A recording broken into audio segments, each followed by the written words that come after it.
Bismillahirrahmanirrahim. Assalamualaikum warahmatullahi wabarakatuh. Alhamdulillah, hari ini kita akan teruskan lagi sesi PDPR kita. Masih lagi dalam bab 9, iaitu kimia industri. Sebelum ni kita dah bincangkan mengenai alloy. Okay. Kita dah faham dah alloy itu apa kan? Kita dah bincang mengenai kaca, okay, yang mana diperbuat daripada silika. Okay.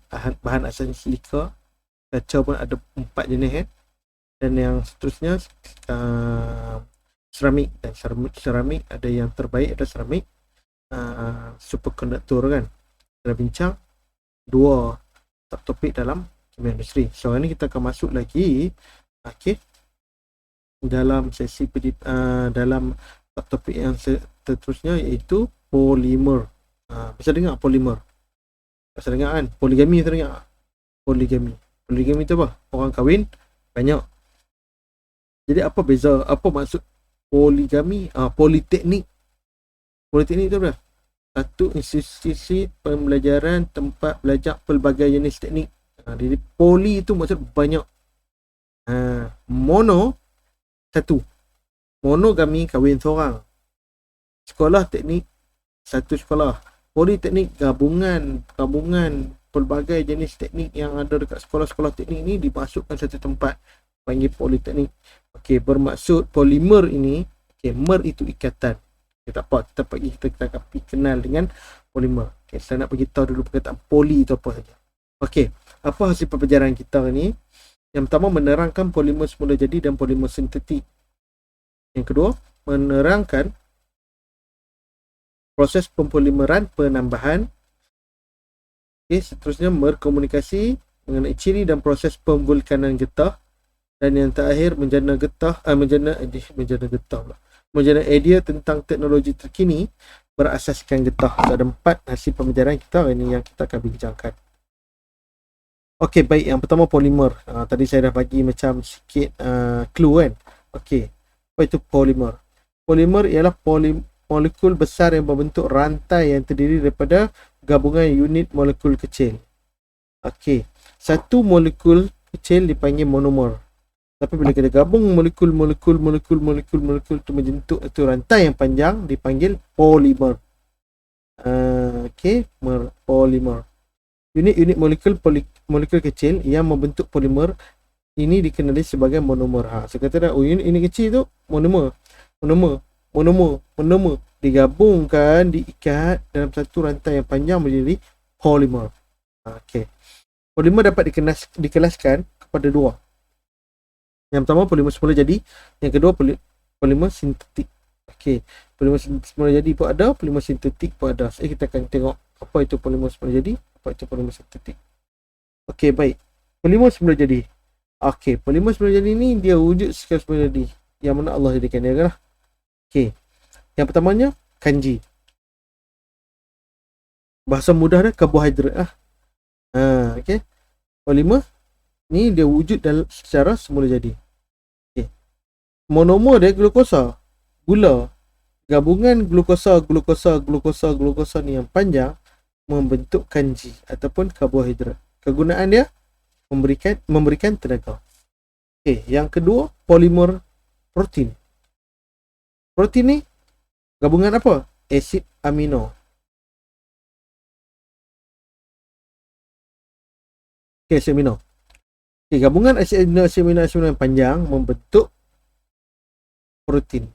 Protein tu dia ada untuk apa? Untuk membina sel dan tisu badan bila kita makan lah. Okey, seterusnya polimer semula jadi ada getah asli. Tahu getah asli? Getah? Susu getah. Okey. Getah ketul-ketul punya buah tu, kalau orang mentong kan, orang motong kan, banyak agak tu buah kan. Ketul-ketul tu adalah polimer semula jadi.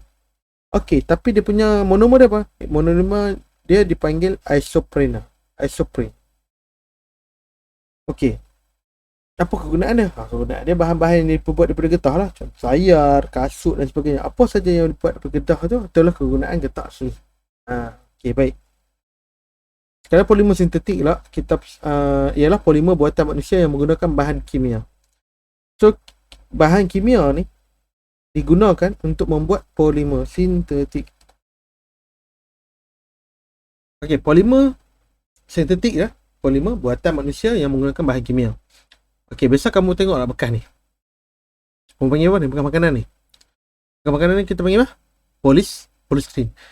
Polystyrene ni polimer sintetik ke? Dia terbuat daripada apa? Monomer dia dipanggil styrena. Membuat apa? Membuat bekas pembungkusan ataupun peralatan elektrik. Dia ada 2 jenis. Ni pembungkusan makanan. Polyethylene. Polyethylene ni pernah tengok pipe. Ni ataupun ni lah, ni contoh ni contoh ni kan. Yang pipe air. Yang warna hitam ke, warna kelabu. Tu polyethylene. Ataupun baldi baldi, botol plastik. Okey, dia punya monomer dia panggil ethylene. Okey, membuat botol plastik, beg plastik, baldi. Tu polyethylene. Perspek. Dengar tak? Dia ada 2 jenis. Satu diperbuat daripada perspek, yang kedua diperbuat daripada kaca. Okey, yang kaca ni kalau handset sedikit mahal dibuat daripada kaca. Kalau handset jenis AMOLED biasanya dia pakai kaca. Okey, sebab dia nak bagi kecerahan dan true color. Okey, tapi kalau handset biasa, maksudnya tak terlalu mahal, biasa harga yang biasa ataupun middle ataupun low spec punya, jadi perspek. Okey, perspek tu monomer dia apa? Metil metakrolate. Contohnya membuat cermin pesawat, tingkap kenderaan. Tu contoh perspek. Monitor handset. Tu dibuat pada perspek lah. Okey, yang seterusnya getah sintetik. Okey, tadi kalau getah asli isoprene. Tapi kalau monomer untuk getah sintetik dipanggil neoprene. Contoh dia buat sarung tangan, tayar kereta dia ada 2. Kalau kereta yang mahal, lebih mahal, ada getah asli. Tapi kalau getah sintetik ni dia tahan lama tapi dia lebih murah. Macam tu. Okey, tapak kasut. Okey, ini contoh-contoh bahan yang diperbuat daripada polimer sintetik. Mana polimer sintetik ni? Semua polimer sintetik berasal daripada petroleum. Tak apa. Kalau kamu belajar kimia, kamu tahulah benda, kita akan belajar lah pasal benda-benda macam ni. Okey. Tengok monomer. Okey, kita nak tengok proses pempolimeran dan penyah polimeran. Ini apa maksud dulu lah. Okey, polimer dihasilkan melalui proses pempolimeran. Okey.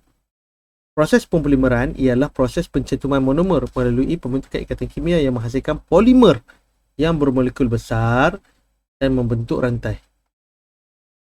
Penyah polimeran pula merujuk pada proses apabila molekul polimer berbentuk rantai dipisahkan daripada monomer-monomernya melalui tindak balas kimia. Dia macam ni. Okey, monomer ni monomer isoprene. Kita polimerkan dia, kita ikatkan dia. Okey, contoh dia dengan getah ni, isoprene tu tulisan getah asli. Okey, kita masukkan asid fomik. Okey, lepas tu getah tu dia akan membeku. Sebab tu kalau kamu tengok susu getah, dia tak turun ketih-ketih, dia turun macam susu kan. Jadi macam mana jadi ketih? Dia ketih kan, itu sebabnya ada tindakan asid tindak balas kimia menyebabkan molekul-molekul isoprene ni bergabung membentuk ikatan yang panjang, bentuk rantai dan bermolekul besar. Secara tidak langsung dia akan membentuk satu polimer isoprene yang dipanggil getah asli. Okey, macam mana pula kita nak pisahkan dia? Okey, saya bagi contoh getah saja sebab senang kan, mudah nampak. Okey, polimer getah asli dimasukkan amonia. Ataupun kalau tadi kita masuk asid, dia akan membeku, getah tu beku.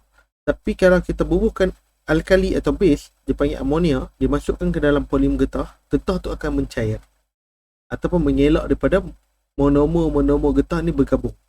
Jadi dipanggil penyah polimeran. Faham tak? Macam botol plastik tu, dia adalah polyethylene sebab dia polyethylene. Tapi macam mana dia pun nak pisahkan balik, tak mau bagi jadi botol tu, dia guna bahan kimia lain, tindak bahan lain supaya terputus rantai-rantai tu. Dia terputus rantai-rantai itu, berlakulah penyah polimeran. Boleh faham tak pempolimeran dengan penyah polimeran? Pemolimeran menjadikan monomer kepada polimer. Penyah polimeran daripada polimer kepada monomer. Okey, monomer ni molekul satu-satu. Polimer ikatan antara molekul membentuk rantai yang ada bermolekul besar. Okay, baik. Contoh dia. proses polimeran penambahan. Okey.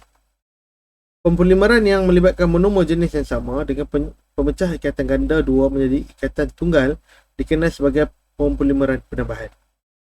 Polietenol adalah salah satu contoh polimer yang dihasilkan melalui proses polimeran penambahan daripada monomernya itu etanol. Ini etanol, bila nak berlaku proses polimeran, ikatan ganda dua dipotong salah satu ikatannya. Antara karbon ni dia ada ikatan ganda dua. Dipotong satu, jadi satu tu akan ke kanan dan satu dia setengah macam ni, dia potong pergi kepada C, di kanan C kiri. Dia sebenarnya C ni dia boleh pegang 4 kaki. Dia boleh memegang 4 lagi atom dengan dia. Okey, ni adalah etanol. So C ni 2, C ni pegang 2, C ni pegang 2, 3, 4, 3, 4. C ni ada 4 kaki, 4 kaki. Bila berlaku polimeran penambahan, dia nak berlaku proses polimeran, etanol ni dia akan terputus salah satu ikatan dia.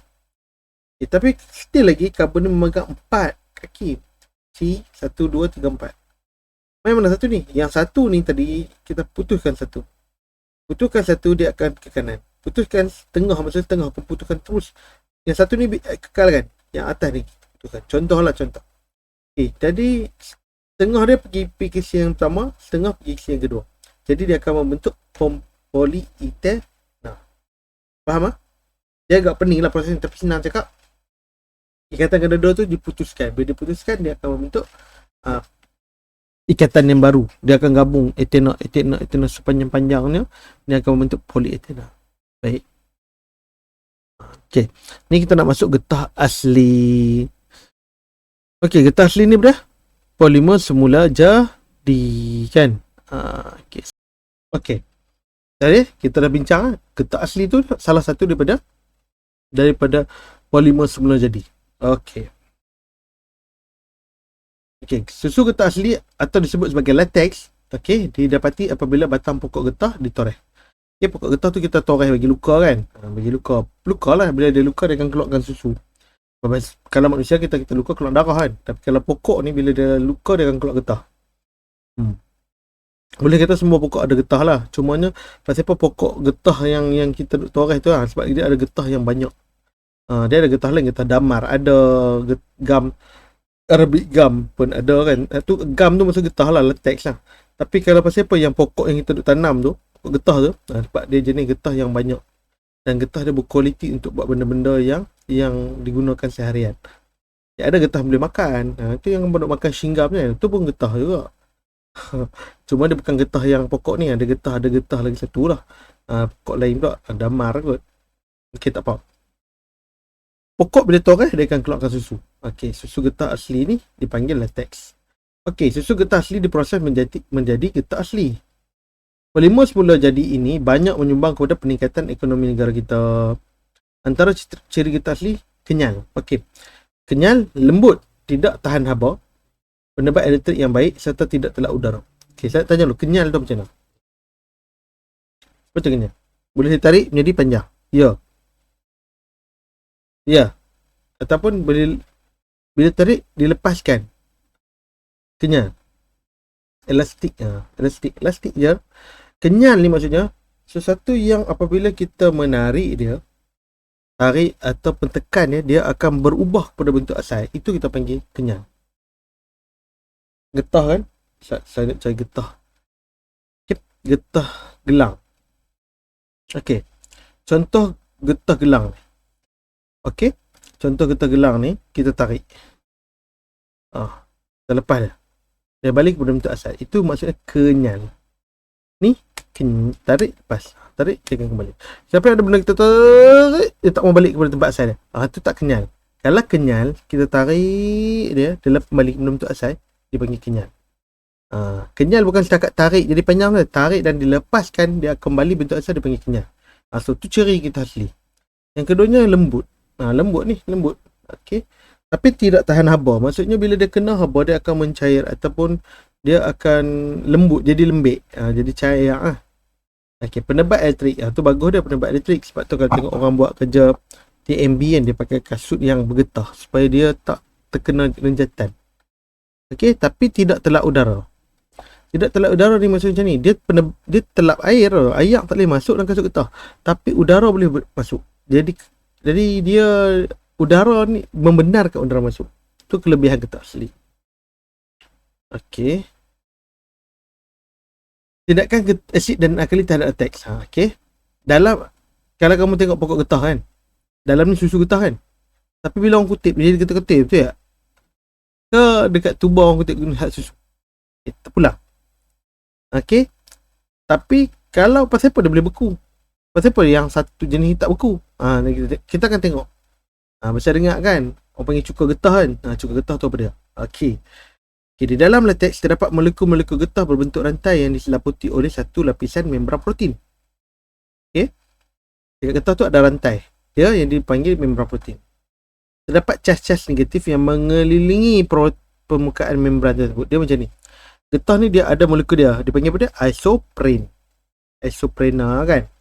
Setiap molekul. Dan setiap molekul tu ada cas-cas negatif yang mengelilingi permukaan luar membran tu. Jadi, hal ini menyebabkan molekul getah menolak antara satu sama lain. So, molekul getah tolak. Jadi, dia tak mengetui pada asalnya.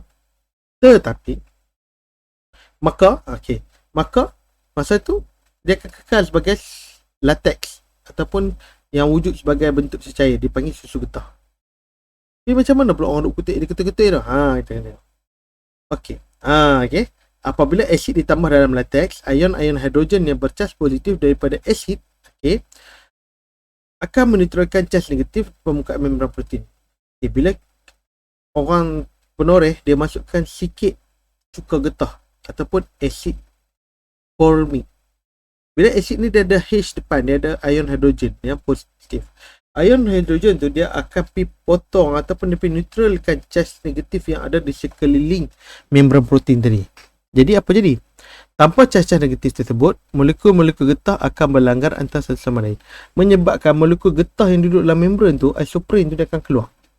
Bila dia keluar, dia akan berlanggar antara sama lain. Dia keluar, langgarlah dengan molekul sebelah dan sambut sebab membran yang ada cas-cas terputus. Apa jadi? Hal ini menyebabkan membran protein pecah dan rantai polimer getah akan keluar dan saling berbelit membentuk gumpalan pepejal.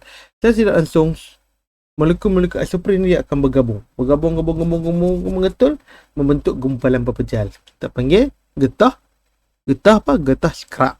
Sebab tu dia busuk tau. Sebab apa dia busuk? Sebab ada asid dalam cuka getah tu. Cuka getah tu asid lah, asid formic tu dia masukkan, jadi dia akan menyebabkan tindak balas. Tindak balas tu dia akan mengeluarkan bau lah.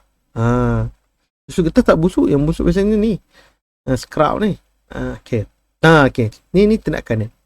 Ni satu molekul getah dia menolak. Bila menolak dia akan cair kan. Bila kita masuk asid, asid tu dia ada H plus lah. Sebab H memang bercah positif.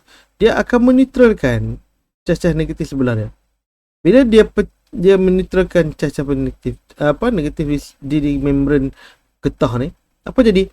Rantai dia akan terputus. Rantai ni ataupun membran ni akan terputus. Rantai pula. Membran akan pecah. Bila membran terpecah, rantai polimer yang bergumpal ni dia akan bergabung macam mengetul. Dipanggil getah scrap. Okey, boleh faham itu tindakannya. Okey, jika lateks dibiarkan tanpa ditambah asid, lama kelamaan lateks itu akan bergumpal juga akibat daripada tindakan bakteria yang menghasilkan asid dan menetralkan membran protein molekul getah. Kalau susu tu lupa nak kutip, tapi bukan musim hujan lah. Dia lupa nak kutip, lama susu getah tu tetap akan mengeras, akan mengetul. Sebab apa? Sebab ada bakteria yang menghasilkan hidrogen. Okey, dia akan menghasilkan asid. Ada bakteria tu tak ada bakteria kan, kotoran kan. Bakteria duduk. Jadi menghasilkan asid. Jadi dia akan menetralkan walaupun kita tak bagi roti susu apa. Okey.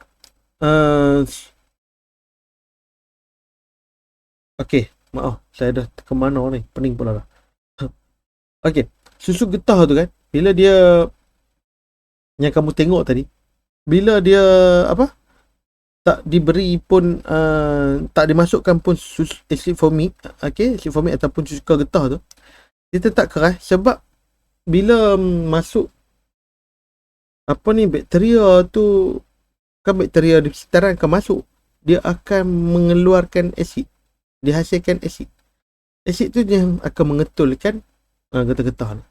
Apabila alkali ditambah pada latex, ion hidroksida daripada alkali akan menetralkan ion hidrogen daripada asid pula. Okey, daripada getah tu dah ketui, kita nak elakkan, kita nak cairkan dia balik, kita masukkan alkali atau base.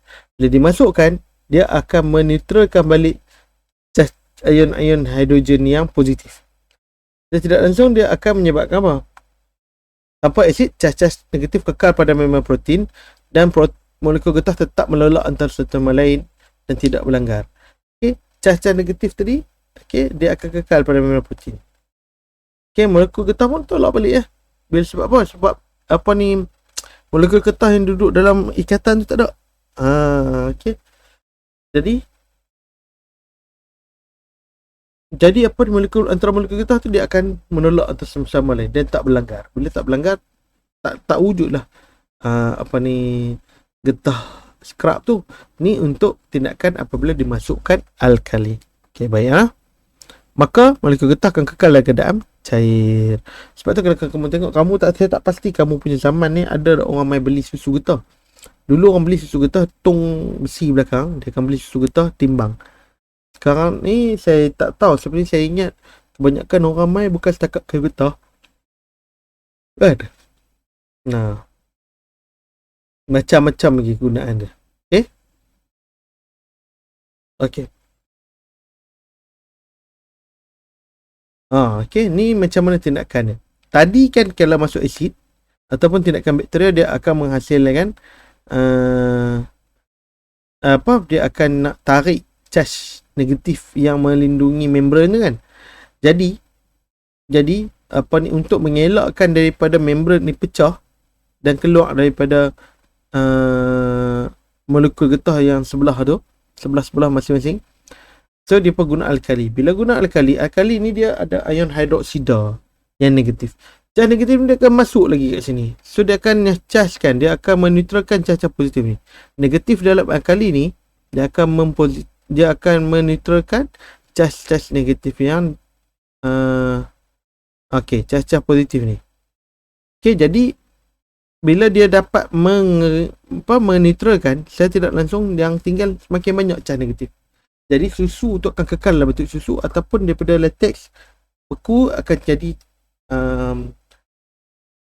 susu getah balik. Okey, dia akan kekal sebagai susu getah. Right. Okey, pemvulkanan getah. Tentang apa pula pemvulkanan getah? Pemvulkanan getah, sifat semula jadi getah asli yang lembut dan tidak tahan haba. Tidak sesuai untuk membuat bahan seperti tayar kenderaan. Okey, tayar ni kalau dia tak tahan haba dan lembut, tak sesuai untuk buat bahan seperti tayar kenderaan. Sebab apa? Kan kita jalan atas jalan tu kan panas. Jadi kalau kata tayar ni tak boleh menahan haba, meletup sedia. Faham tak? Itu sifat sebenarnya getah asli. Jadi di Malaysia, selesa panas, tayar diperbuat getah asli, tayar itu akan menjadi lembik dan mencair apabila terkena permukaan jalan raya yang panas. Nampak? Sebab suhu kita di Malaysia tak menentu. Bila tak menentu, kalau keadaan panas, dia akan mencairkan tayar semua juga. Okey, boleh ya? Okey, siapa yang jumpa tayar yang bagus ni? Beliau telah menemui kaedah pemvulkanan getah pada tahun 1839. Nama dia Charles Curtis. Alright. Beliau memanaskan satu campuran getah dengan 1% dan hingga 3% sulfur mengikut jisimnya. Alright.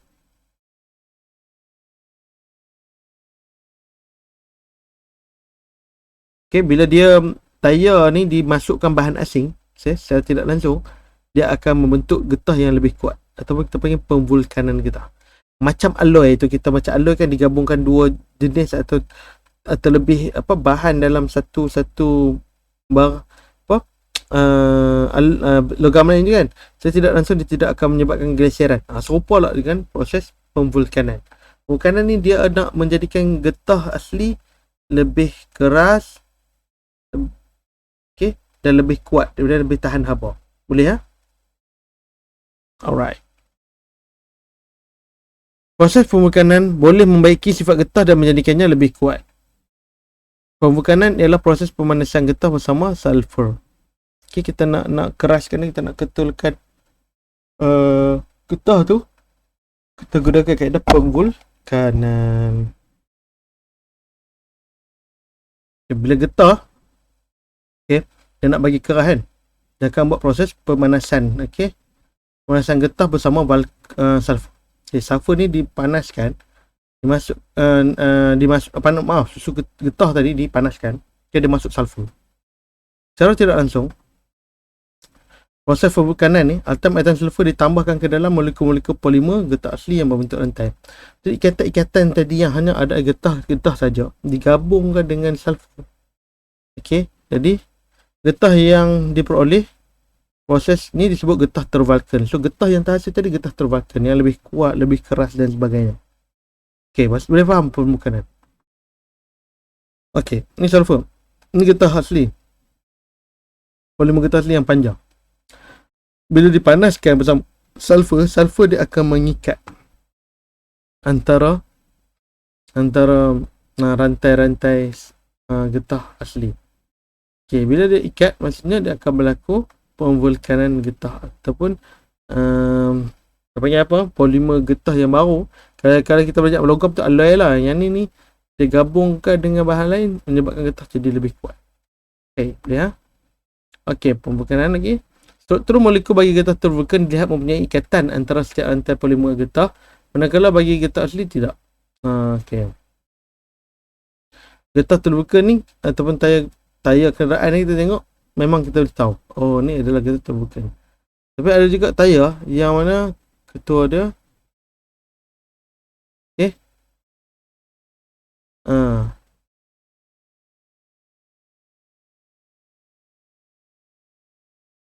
dia tak ada ikatan, maksudnya getah asli ni dia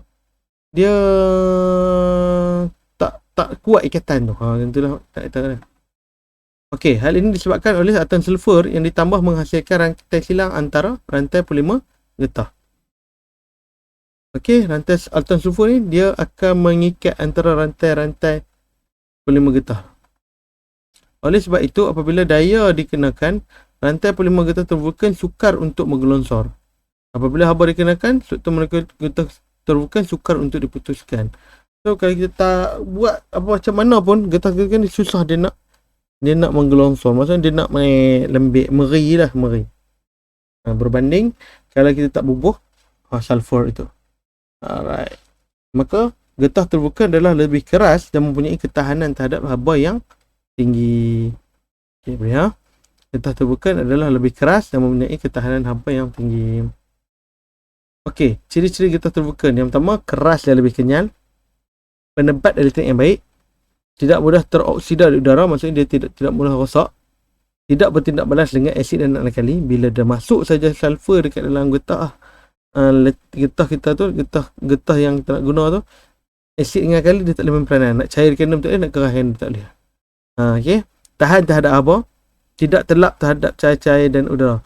Kekurangan getah tervulkan ni dia tak serap udara, dia tidak membenarkan udara pun masuk dalam molekul dia. Tapi kalau kita asli dia membenarkan kan, dia tidak terlap air, terlap udara. Getah tervulkan tak ada. Okey, dia lebih keras dan lebih kenyal. Kegunaan getah, tayar kenderaan. Okey, getah tervulkan tarung tapak tangan, tapak kasut, ni bahan-bahan yang dibuat daripada getah tervulkan. Alright, teknologi terkini berasaskan getah. Getah merupakan salah satu komoditi utama di Malaysia. Industri getah membantu meningkatkan ekonomi Malaysia.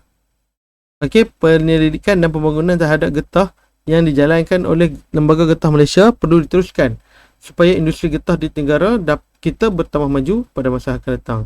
Okey, so kajian-kajian banyaklah dibuat di Lembaga Getah Malaysia ni.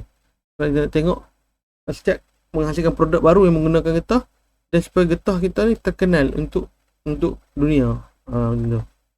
Beberapa penemuan baru telah dihasilkan menggunakan keistimewaan getah dalam bidang pembuatan dan pembinaan. Okey, orang dah jumpa apa? Penemuan ni maksudnya kajian-kajian terbaru. Okey, nak guna getah ni banyak dah dalam bidang pembuatan dan pembinaan. Okey. Contohnya, okey, asfalt terubah suai getah bekuan CMA sebagai konkrit asfalt yang menurat jalan raya supaya tahan lebih lama, tahan haba, mengurangkan bunyi bising dan keretakan jalan. Ni. Getah kita panggil jalan tar tu. Okey. Dia merupakan konkrit asfalt untuk menurak jalan raya. Bahan-bahan yang ketulan-ketulan ni biasa tak batu kan. Okay, tak minyak, kita pakai gelek lah bagi rata kan. Dia ada satu bahan lagi dipanggil CMA tu. Okay, asfalt terubah suai getah bekuan. Okay, dia buat menyebabkan kenderaan lalu pun dia menyerap bunyi. Okay, tahan haba. Apa lagi satu lagi? Jalan raya getak, dia boleh elakkan benda ni berlaku. Tapi dia tahan lama, dia tahan haba lah. Okey, getah color merupakan cat lukisan yang dihasilkan daripada latex untuk kegunaan vinyl visual. Okey. Kalau getah color, cat lukisan, okey, yang mana dia gunakan untuk seni visual. Untuk orang yang ambil seni, dia akan guna getah color. Pad landasan diperbuat daripada getah diletakkan antara landasan dengan enjin kereta api untuk mengurangkan getaran dan bunyi. Okey. Pad ni dia duduk dekat antara landasan tu. Dia landasan ni tengah-tengah antara tengah-tengah ni dia ada pad landasan supaya dia serapkan getaran dan bunyi. Okey. Bila dia serap menyebabkan bunyi bising tak berapa dengar, walaupun bunyi kuat juga tapi kita tak berapa dengar. Sebab dia ada getah yang menyerap getaran dan bunyi tu. Okey. So saya rasa itu saja pembincangan kita untuk polimer dan getah ni. Saya harap kamu boleh faham lah. Kalau tak apa, kalau tak faham kita bincang. Okay, supaya kita boleh menambah ilmu, menambah pengetahuan dan perkongsian saya. Dan kamu pun kalau ada pendapat, kita boleh bincang dalam grup nanti. So itu saja untuk kelas hari ni. Jumpa lagi pada kelas akan datang, insyaAllah. Assalamualaikum warahmatullahi wabarakatuh.